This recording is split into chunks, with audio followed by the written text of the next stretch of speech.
let's move on to the more interesting bit, which is the things that have changed. Let's start with the elephant in the room as always, which is the annual fee on the credit card, which has gone up from $550 to $795. And I've seen a couple of videos where people are still hating on the Amex Platinum. I have no problems with that, but the Chase Sapphire Reserve is following the exact same template, albeit in a slightly different way, of a coupon book. And I personally don't have an affiliation of one versus the other, but to call one better than the other is kind of missing the point here. So let's get into what those coupon-like benefits are. You get an Edit hotel credit, which is $500 broken down into $250 every 6 months. But there's a catch here. You have to stay a minimum of 2 nights. And if you do not already know this, the hotels that are part of the Edit collection are pretty expensive. You get a $250 Apple subscription credit that includes Apple TV Plus and Apple Music. You get a StubHub and Viagogo credit of about $300. This too is broken down into $150 every 6 months. You get a Peloton credit, which is $120 broken down into $10 every single month. You get a $300 annual dining credit, which is broken down into $150 every 6 months. And this can be accessed through the Chase Sapphire exclusive tables. And like the Edit hotels, these restaurants by no means are cheap. In terms of the changes to the multipliers, you get 4x back when you book directly with the airline or the hotel.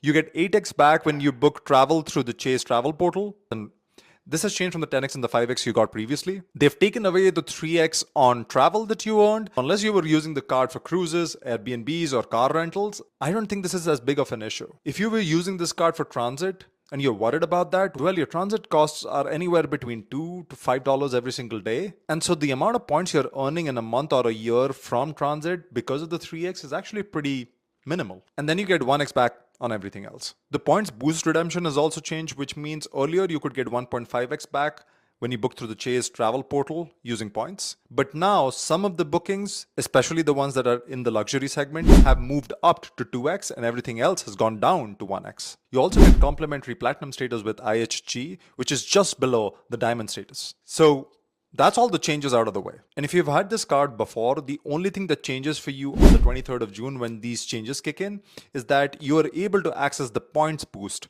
which is the 2x back on booking of luxury hotels through the Chase travel portal. Everything for you remains the same, including your annual fee. And the point where all the changes will be put into effect will be in mid-October. And if you're someone who does not have the credit card and wants to get this credit card at the $550 annual fee, well, you have between now, which is June 20th as of the recording of this video, and June 23rd to be able to get this credit card.